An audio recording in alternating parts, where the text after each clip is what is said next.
Και βάζω από πάνω λίγο φρέσκο μαϊντανό. Δείχνω πώς κόβεται. Δείτε. Και είναι έτοιμο το κρέας μας.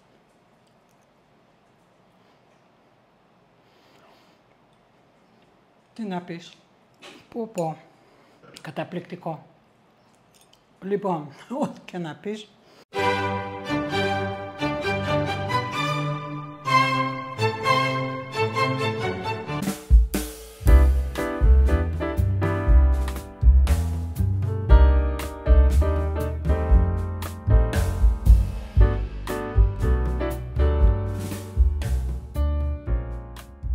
Γεια σας φίλοι μου, είμαστε στο Melody of Taste with Albina, την παρέα της, τον Operateur, και σας καλωσορίζω πάλι στη κουζίνα μου.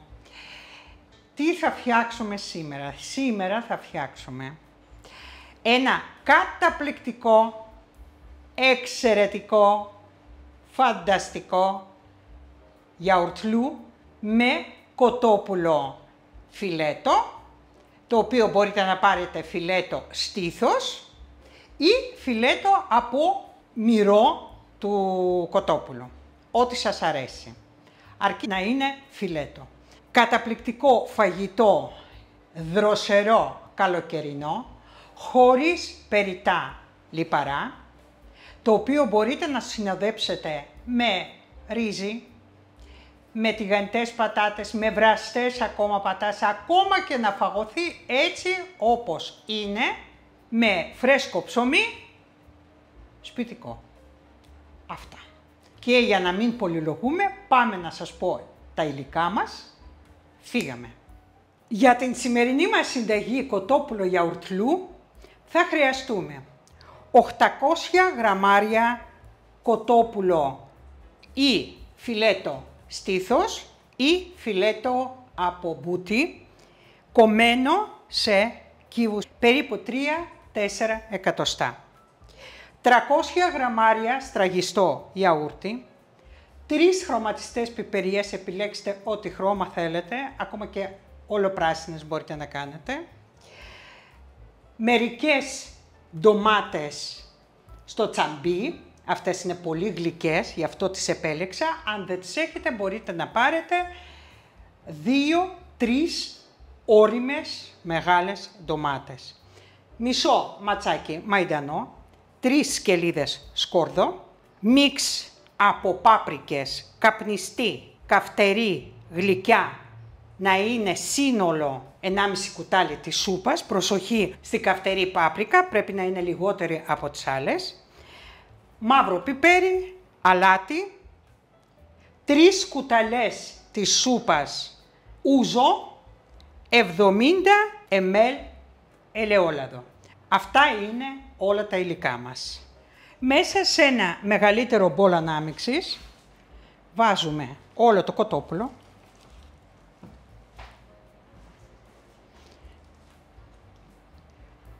λίγο από την ποσότητα που έχουμε αλάτι, επίσης λίγο μαύρο πιπέρι, βάζουμε όλες τις πάπρικες, καπνιστή, καυτερή και γλυκιά,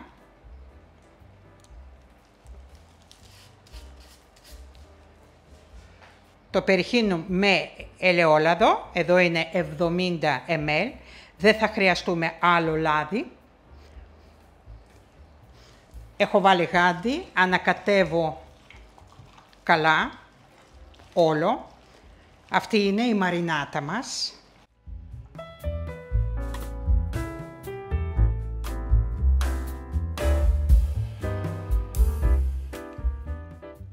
Κάνουμε ένα καλό μασάζ.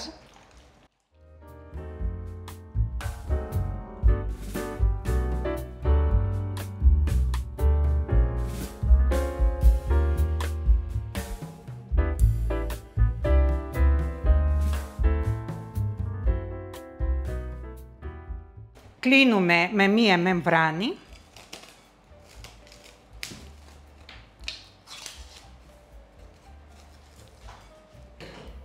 Και όπως είναι το βάζουμε μέσα στο ψυγείο για 30 λεπτά. Θα προετοιμάσουμε και το γιαούρτι μας. Μέσα βάζουμε το αλάτι.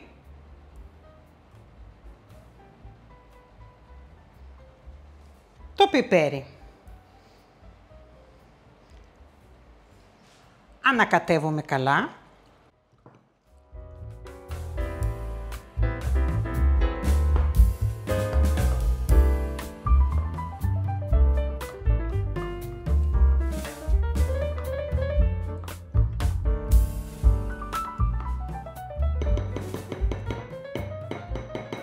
Σκεπάζουμε επίσης με μία μεμβράνη και το βάζουμε πάλι στο ψυγείο μέχρι να έρθει η ώρα να το χρησιμοποιήσουμε. Έχουν περάσει 30 λεπτά που είχαμε μαρινάρει το κοτόπουλο. Βάζουμε μία ευρύχωρη κατσαρόλα ή ένα τηγάνι κατά προτίμηση αντικολλητικό πάνω στο μάτι να ζεσταθεί, χωρίς να προσθέσουμε λάδι μέσα στο τηγάνι ή στην κατσαρόλα, γιατί έχουμε βάλει για να μαρινάρουμε 70 ml λάδι. Έχει ζεσταθεί η κατσαρόλα μου.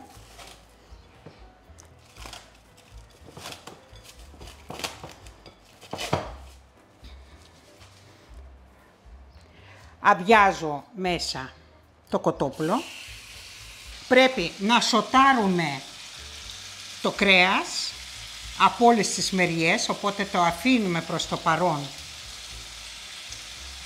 για να πάρει μία κρούστα και μετά θα το ανακατέψουμε.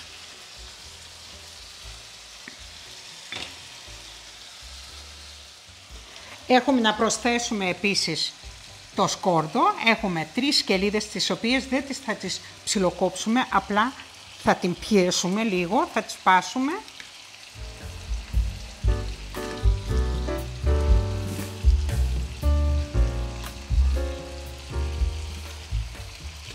Θα το προσθέσουμε το σκόρδο μας μέσα στη κατσαρόλα μόλις θα ανακατέψουμε την πρώτη φορά το κοτόπουλο.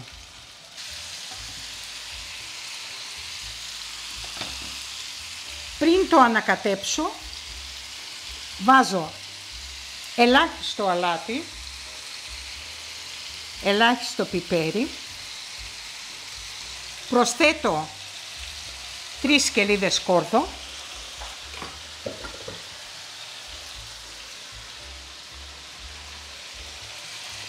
ανακατεύω,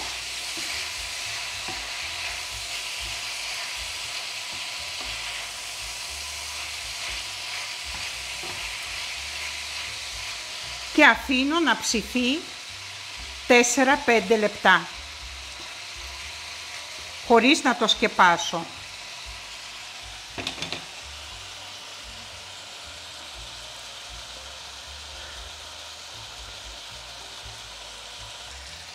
Μετά από 2 λεπτά ανακατεύουμε ξανά.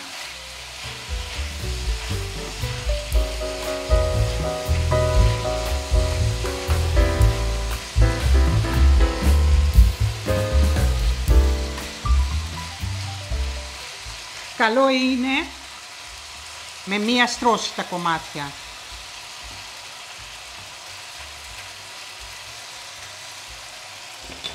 Περιμένουμε άλλα 3 λεπτά. Έχουν περάσει 5 λεπτά. Σβήνουμε με 3 κουταλιές της σούπας ούζο.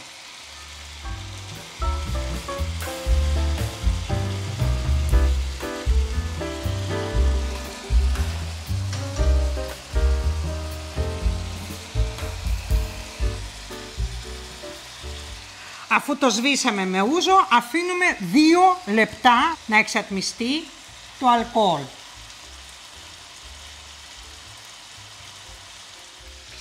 Πέρασαν 2 λεπτά και βάζουμε τώρα τις ντομάτες. Αυτές τις μικρές ντομάτες που είναι στο τσαμπί το έχω κόψει στα 2. Εσείς, αν θα βάλετε τις μεγάλες ντομάτες, θα τις κόψετε στα 4. Μην τις ψιλοκόψετε, πρέπει να φαίνονται οι ντομάτες. Λοιπόν, μετριάζω τη φωτιά και αφήνω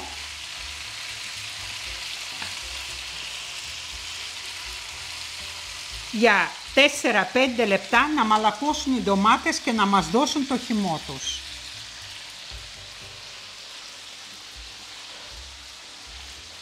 Σκεπάζω λίγο την κατσαρόλα και αφήνω 5 λεπτά. Περίπου στη μέση του χρόνου που έχουμε βάλει 5 λεπτά, ανοίγω το καπάκι για να τσεκάρω τις ντομάτες αν έχουν μαλακώσει. Έχουν μαλακώσει, τις πιέζουμε έτσι για να μας δώσουν το χυμό τους. Θα δούμε αν θα έχει αρκετή σάλτσα. Δεν θέλουμε πολύ, αλλά δεν θέλουμε να είναι και στεγνό. Έχουν δώσει. Αν βλέπετε ότι οι ντομάτες σας δεν δώσανε αρκετό χυμό, θα προσθέσετε ελάχιστο, όταν λέμε ελάχιστο, 1-2 κουταλές της σούπας ζεστό νερό.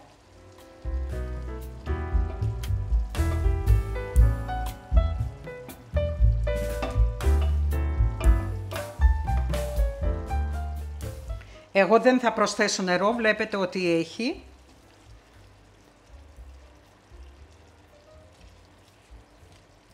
Σε αυτό εδώ το σημείο θα προσθέσω λίγη ζάχαρη για να ισορροπήσουμε την οξύτητα της ντομάτας.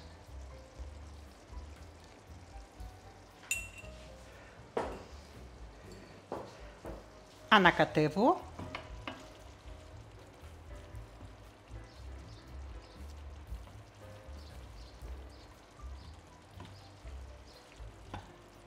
Επίσης, αν θέλουμε, αφήνουμε το σκόρδο μέσα, το οποίο θα λιώσει, όσο θα βράζουν, να ήδη έχει λιώσει. Αν δεν σας αρέσει, θα το βγάλετε. Γι' αυτό δεν το κόψαμε ψηλά κομματάκια, για να μπορέσετε να τα βγάλετε. Λοιπόν, βλέπετε ότι έχει αρκετό ζωμό. Εγώ θα δοκιμάσω το αλάτι. Δεν θα προσθέσω άλλο, γιατί αν θυμάστε ότι και στο γιαούρτι έχουμε βάλει αλάτι, οπότε μην το κάνουμε πάρα πολύ αλμυρό. Σε αυτό εδώ το σημείο προσθέτω τις πιπεριές μας. Υπέροχο χρώμα. Θα το ανακατέψουμε. Θα αυξήσω λιγάκι τη φωτιά, γιατί είχα πάρα πολύ χαμηλά. Κλείνω το καπάκι και το βάζω 5 λεπτά. Μετά από 5 λεπτά θα δοκιμάσουμε το κρέας, που θα πρέπει, λογικά, θα πρέπει να έχει ψηθεί, διότι ξέρετε όταν μαρινάρουμε το κρέας ψήνεται πολύ πιο γρήγορα, αλλά εκτός αυτού το στήθος κοτόπουλο φτιάχνεται πάρα πολύ γρήγορα. Λοιπόν, αφήνουμε με κλειστό καπάκι 5 λεπτά, βγάζουμε και το γιαούρτι μας από το ψυγείο και για να πάρει την θερμοκρασία του δωματίου, για να ολοκληρώσουμε μετά το φαγητό μας. Περιμένουμε. Έχουν περάσει 5 λεπτά, να δούμε πού βρισκόμαστε. Πολύ ωραία. Τέλεια. Θα δούμε αν το κρέας μας έχει ψηθεί, αν το κοτόπουλο έχει ψηθεί. Στην τύχη παίρνουμε οποιοδήποτε κομμάτι.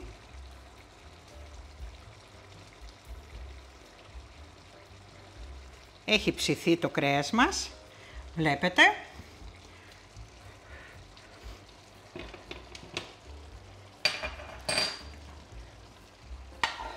Βάζω το μαϊντανό μέσα. Ανακατεύω. Βλέπετε πόση σάλτσα βγάλανε οι ντομάτες. Οπότε να προσέχετε αυτό, αν βγάζουν οι ντομάτες σάλτσα. Λοιπόν, δεν πρέπει να είναι ούτε πάρα πολύ στεγνό, αλλά ούτε και με πάρα πολύ σάλτσα. Οπότε αφήνω για άλλα 5 λεπτά με ανοιχτό καπάκι να σωθούν λίγο τα υγρά της ντομάτας. Άλλα 5 λεπτά με ανοιχτό καπάκι και το κλείνουμε. Έχω βάλει μισή ποσότητα μαϊντανό μέσα και άλλη μισή έχω αφήσει για το σερβίρισμα.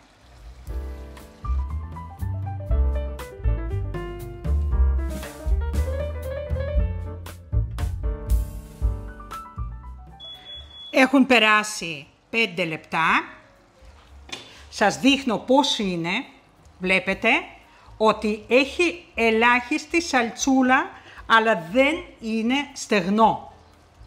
Το βλέπετε έτσι. Λοιπόν, έτσι όπως είναι, το αποσύρω, το αφήνω στην άκρη για να ηρεμήσει 3-4 λεπτά.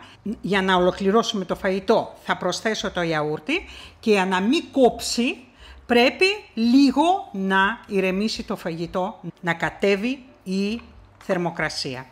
Περιμένουμε 3-4 λεπτά. Και τώρα θα το ολοκληρώσουμε. Έχει κατεβεί αρκετά η θερμοκρασία. Αδειάζουμε όλο το γιαούρτι πάνω.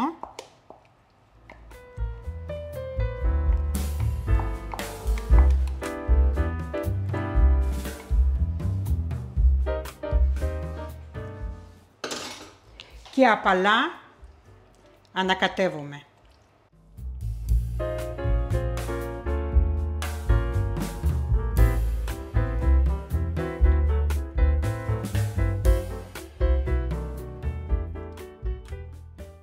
Να αφήσετε περίπου μέχρι 10 λεπτά, 1/4 το φαγητό, να ηρεμήσει. Μην το ξεχάσετε όμως μετά να βάλετε το γιαούρτι. Τώρα θα πάρει το γιαούρτι όλη την θερμοκρασία που έχει το φαγητό μας, θα απλωθεί, βλέπετε. Λοιπόν, αλλά δεν έχει κόψει, βλέπετε. Και εννοείται τώρα θα το δοκιμάσουμε. Κοιτάξτε πόσο ωραίο είναι και στην όψη. Τέλειο. Και πρέπει να το σερβίρουμε κιόλας και να δοκιμάσουμε, εννοείται. Και ήρθε η ώρα να το σερβίρουμε. Δείτε πόσο ωραίο φαγητό φτιάξαμε. Λοιπόν, και βάζω μερικά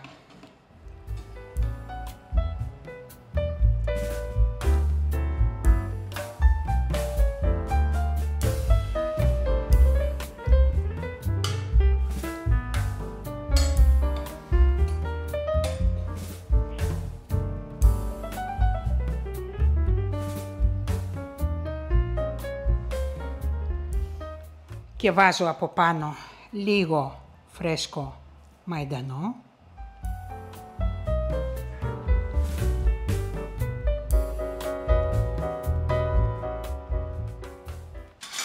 Δείχνω πώς κόβεται. Δείτε. Και είναι έτοιμο το κρέας μας και θα το δοκιμάσουμε τώρα. Και ήρθε η ώρα βέβαια να το δοκιμάσω.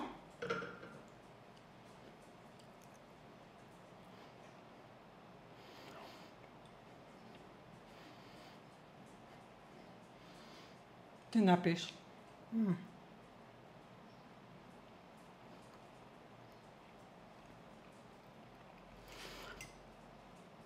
Πω.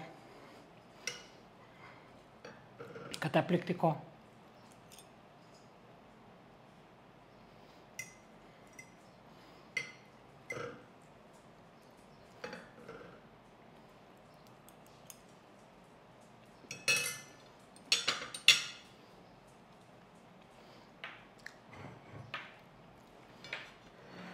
Πάει εκεί και πάμε να μιλήσουμε. Λοιπόν, ό,τι και να πεις, ξέρεις, κάποιες φορές σε κάποια φαγητά δεν μπορείς να το σχολιάσεις, δηλαδή ό,τι και να πεις, αν δεν το δοκιμάσεις, δεν έχει νόημα, γιατί είναι γεύση. Πώς να περιγράψεις μια γεύση? Φανταστική, συγκλονιστική, εύγευστο και έχει πάρα πολλά επίθετα. Το θέμα είναι ότι λίγες φορές ένα καλό φαγητό θα περιγράψει μία λέξη, θα καταλάβεις μόνο αν θα το δοκιμάσεις. Και ελάτε να συζητήσουμε το συγκεκριμένο φαγητό. Για μένα είναι τέλειο. Είναι πλήρες.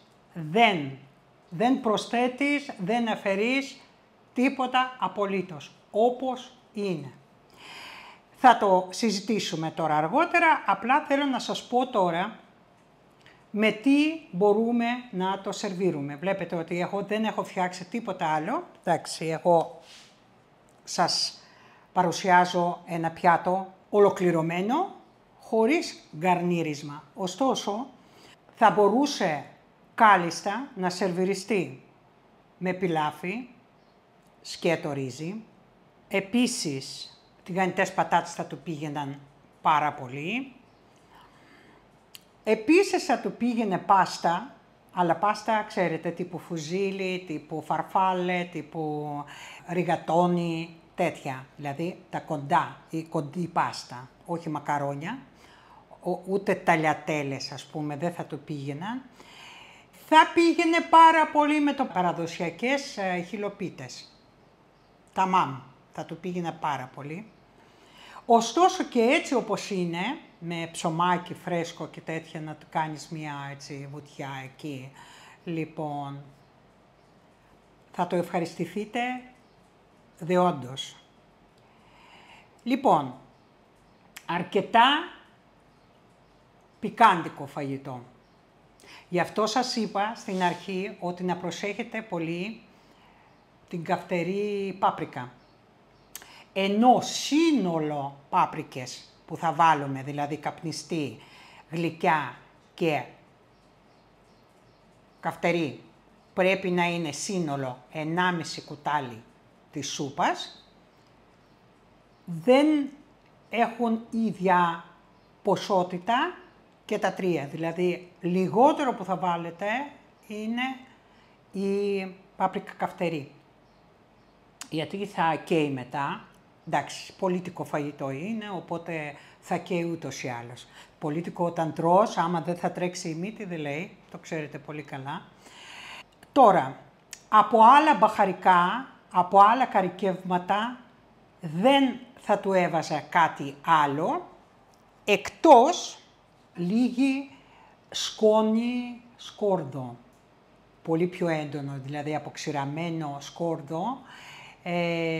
Είναι πολύ πιο... από τη μία είναι φίνο, από την άποψη ότι δεν είναι τόσο έντονο, από την άλλη όμως δίνει μία γεύση σκόρδου πολύ ενισχυμένη. Αυτό θα έκανα. Λάδι, είδατε ότι βάλαμε 70 ml, όχι πάνω, όχι κάτω. Και μας βγήκε αυτό που μας βγήκε, δηλαδή δεν χρειάζεται, είναι ένα φαγητό αρκετά ελαφρύ θα έλεγα, ναι, συγκριτικά με άλλα φαγητά που ρίχνουμε λάδια κτλ. Είναι πιο ελαφρύ. Το γιαούρτι είναι πλήρες και αυτό δίνει τη λιπαρότητά του, έτσι. Και τελείως, το κοτόπουλο είναι εντελώς στεγνό, ήταν στήθος κοτόπουλο που δεν είχε λίπος καθόλου. Εσείς αν θα πάρετε, επίσης θα είναι πάρα πολύ ωραία, πιστεύω ότι θα είναι ακόμα πιο ωραίο με φιλέτο μπούτι, γιατί εκεί υπάρχει ένα λιπάκι, έτσι, ενώ εδώ δεν υπάρχει. Εσείς που θα βάλετε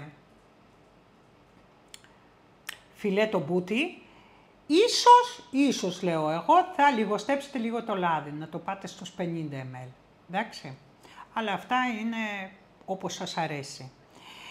Τι άλλο, τις πιπεριές μπορείτε να μην τις βάλετε. Αν δεν σας αρέσουν, σε κάποιους πέφτουν πάρα πολύ βαρύ οι πιπεριές, να μην τις βάλετε καθόλου ή να βάλετε λιγότερα. Γιατί και έτσι, χωρίς πιπεριές, γίνεται πάρα πολύ ωραίο φαγητό. Ντομάτες.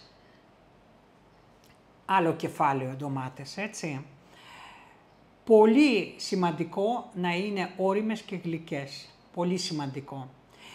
Και για να το πετύχετε αυτό, εντάξει, εσείς που έχετε μποστάνια, εσείς που έχετε, ξέρετε, καλούς παραγωγούς και σας φέρνουν ντομάτες τώρα που είναι εποχή κτλ. Εντάξει, δεν το συζητάω. Εδώ στην Αθήνα, για να βρούμε καλή ντομάτα, καταλαβαίνετε, είναι πάρα πολύ δύσκολο. Αλλά υπάρχει μια λύση η οποία είναι 100%, είναι ισπανικές οι ντομάτες. Εντάξει, θα μου πεις τώρα στην Ελλάδα βρίσκεσαι το καλοκαίρι. Ισπανικές ντομάτες, οκ, ρε παιδιά, εντάξει, εγώ δεν βρίσκω πάντα καλή ντομάτα, ακόμα και τώρα που είναι full εποχή του. Δηλαδή πας, τη μία θα αγοράσεις από τον ίδιο παραγωγό. Από τον ίδιο παραγωγό ή εκτός μας δουλεύουν, ας πούμε, τη μία από έναν παίρνουν και την άλλη από τον άλλον. Λοιπόν, πάντως δεν βρίσκεις πάντα την ίδια γλυκιά ντομάτα. Κάποιες είναι πάρα πολύ νερουλές, κάποιες είναι ξύλινες, κάποιες είναι ξινές, κάποιες είναι δύσκολο να βρούμε γλυκιά ντομάτα. Και να είμαι 100% μέσα στο, δηλαδή να μην μου χαλάσει το φαγητό, εγώ παίρνω για τέτοιες περιπτώσεις ή θα πάρω τα τσέρι τα μικρά ή θα πάρω βελανίδι που είναι επίσης πάρα πολύ γλυκιά ντομάτα ή θα πάρω αυτές που είναι στο τσαμπί που επίσης δίνουν και χυμό αλλά είναι και πάρα πολύ γλυκές. Λοιπόν, αυτό είναι όσον αφορά την ντομάτα. Τώρα, αυτό το φαγητό μπορείτε να το φτιάξετε το χειμώνα. Το χειμώνα, οκ, θα βάλετε μία ντομάτα από κουτί. Λοιπόν, ωστόσο, το καλοκαίρι καλό είναι να το φτιάξουμε με φρέσκα, έτσι, και να μην τις πολτοποιήσουμε, αλλά να τις κόψουμε έτσι όπως έκοψα εγώ. Αν είναι αυτές στο τσαμπί που είναι μικρές, τις κόβουμε στα δύο. Αν είναι μεγάλες ντομάτες κανονικές που θα πάρετε, θα τις πάρετε αντί για τόσο που πήρα εγώ, νομίζω γύρω στα 8 κομμάτια, εσείς θα πάρετε 3-4, έτσι, και θα τις κόψετε στα 4. Αν είναι πάρα πολύ μεγάλες, θα τις κόψετε φέτες, δηλαδή κιδονάτες, αλλά μην τις πολτοποιήσετε γιατί πρέπει να φαίνονται και μην τις βγάλετε τη φλούδα από μέσα, γιατί κάνει τη σάλτσα πολύ πιο δεμένη. Κοιτάξτε να δείτε. Κρεμμύδι είδατε ότι δεν βάλαμε. Βάλαμε 3 σκελίδες σκόρδο, μην τις κόψετε ψηλές. Λοιπόν, θα τις βάλετε έτσι πιεσμένες λίγο να τις πατήσετε, να βγάλουν τα εφαίρια τους. Και αν θέλετε, μετά αφού θα σβήσετε με ούζο, θα τις βγάλετε, θα τις πετάξετε, γιατί τη δουλειά τους έχουν κάνει. Αν όμως δεν σας πειράζει, αφήστε να ψηθεί μαζί με την ντομάτα, μαζί με τις πιπεριές και θα λιώσει αυτό. Λοιπόν, τι άλλο ήθελα να πω περί αυτού. Αν βλέπετε λοιπόν ότι η ντομάτα σας δεν έδωσε αρκετό χυμό, δηλαδή ήταν πολύ πιο σαρκώδεις ας πούμε, οι οποίες δεν έχουν πάρα πολύ, είναι σάρκα, δηλαδή είναι ωραία, αλλά δεν έχει πολλούς σπόρους κτλ. Μπορεί να έχετε μια ντομάτα καταπληκτική στο φαγητό ας πούμε, την τρως και σαν μήλο που λέει ο λόγος. Αυτές συνήθως δεν έχουν τόσο υγρά μέσα. Λοιπόν, σε αυτή την περίπτωση, αν βλέπετε ότι με το που βάζετε την ντομάτα και μαλακώνει και δεν έχετε χυμό καθόλου, ζεστάνετε το νερό και βάλτε λίγο νεράκι μέσα, έτσι, στην ντομάτα για να αρχίσει να βράζει. Πολύ καλά είδατε από κοντινό πλάνο ότι είχε αρκετό χυμό μέσα την ώρα που το έκλεισα. Λοιπόν, τώρα όσο περνάει η ώρα, βλέπετε ότι γίνεται, έχει σαλτσούλα, βλέπετε, έχει σαλτσούλα πολύ δεμένη, αλλά δεν πρέπει να είναι πάρα πολύ, έτσι. Λοιπόν, άλλη μία περίπτωση πάρα πολύ ωραία να το φάτε, τώρα μου ήρθε μία ιδέα είναι να πάρετε αυτές τις τορτίγες, που είναι πολύ της μοδός τώρα. Λοιπόν, θα βάλετε μέσα μερικά κομματάκια μαζί με τη σαλτσούλα, θα τις τυλίξετε ρολό και θα τις φάτε τώρα, έτσι. Λοιπόν, ή θα τις ψήσετε πάνω στο στεγνό τηγάνι, ή ακόμα και έτσι όπως είναι, μία ολικής άλεσης, μία από καλαμπόκι, είναι πάρα πολύ ωραίο φαγητό. Λοιπόν, νομίζω σας τα είπα όλα. Αν ξέχασα κάτι, θα μου γράψετε, θα σας εξηγήσω, αλλά νομίζω είναι ξεκάθαρα εδώ πώς και τι. Το συνιστώ γιατί είναι ένα φαγητό δροσερό, πάλι θα το δοκιμάσω. Λοιπόν, τώρα κρυώνει και οι γεύσεις παντρεύονται και γίνεται, τι να σας πω.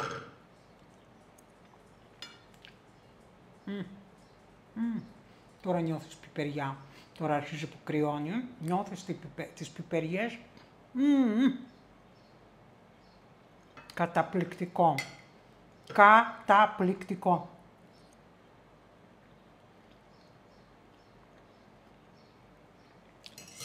Γιατί να μην κάνουμε γκουρμέ πιάτο στο σπίτι μας, ας το κάνουμε. Λοιπόν, εδώ τελειώνω, γιατί νομίζω σας κάλυψα σε όλα. Οποιαδήποτε ερώτηση μου γράφετε από κάτω, σας ευχαριστώ πάρα πολύ για το βίντεο με την ζαμπονοτυρόπιτα ταψιού. Όλοι είχε πάρα πολλά μηνύματα, μου στέλνατε και καρδούλες, φατσούλες και τέτοια. Δηλαδή αυτό που σας παρακάλεσα, σας ευχαριστώ πολύ. Λοιπόν, και ελπίζω και αυτό να είναι έτσι. Να μην ξεχνάμε να πατάμε like αν σας αρέσει η συνταγή. Να προωθούμε στους φίλους μας. Καμπανάκι οπωσδήποτε όταν κάνετε εγγραφή, αν είστε επισκέπτες και θα αποφασίσετε εν τέλει να γραφτείτε. Οπωσδήποτε το καμπανάκι για να σας έρχονται οι ειδοποιήσεις για τα βίντεο.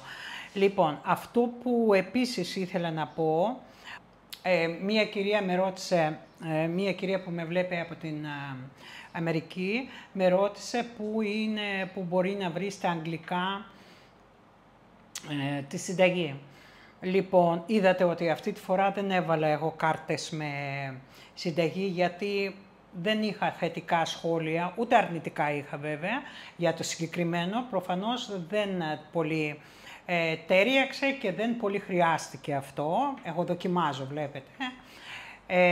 Αλλά παρόλα αυτά, όμως, το ξέρετε πολύ καλά ότι κάτω από το βίντεο υπάρχουν 2 φορές γραμμένες οι συνταγές. Η μία είναι κρυμμένη, δεν είναι κρυμμένη, εκεί που γράφει περισσότερο πατάτε και σας ανοίγει, και άλλη μία φορά είναι καρφιτσωμένο στο πρώτο σχόλιο, στα ελληνικά, πρώτη συνταγή, και αμέσως κάτω είναι στα αγγλικά. Επίσης, αυτό που θα ήθελα να επενθυμίσω, ότι το βίντεο μου έχει υπότιτλους σε 6 γλώσσες.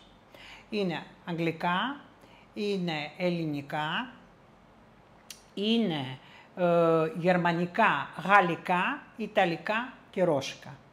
Έτσι. Οπότε, μην το ξεχνάτε, πατάτε το γρανάζι που είναι δεξιά κάτω από το βίντεο, ένα γρανάζι, πατάτε εκεί και ενεργοποιείτε τους υπότιτλους αν θέλετε. Ή αν δεν έχει καλό ήχο και θέλετε να ακούσετε κάτι, επίσης μπορείτε να διαβάσετε, γιατί και ελληνικά μπορείτε να διαβάσετε. Λοιπόν, εδώ τελειώνω. Σας ευχαριστώ πάρα πολύ. Ελπίζω ότι σας άρεσε αυτή η συνταγή. Εμένα προσωπικά ενθουσιάζει, κάθε φορά με ενθουσιάζει το φαγητό που φτιάχνω γιαουρτλού, de facto. Λοιπόν, και ελπίζω και εσάς το ίδιο. Καλύτερα να χρησιμοποιούμε το στραγγιστό ελληνικό γιαούρτι, που είναι τόσο θυμισμένο σε όλο τον κόσμο, παρά κρέμα γάλακτος. Μ' αρέσει και η κρέμα γάλακτος, μην παρεξηγηθώ, έτσι. Όπου χρειάζεται κρέμα γάλακτος, θα μπει κρέμα γάλακτος. Αλλά, εάν ένα φαγητό έχει εναλλακτική να φτιαχτεί και με το γιαούρτι και να γίνει ακόμα πιο δροσερό, ακόμα πιο ευγευστό, γιατί όχι. Και εδώ τελώνουμε. Ήμασταν στο Melody of Taste with Albina. Κοριτσάκι μου καλό. Κοριτσάκι μου καλό.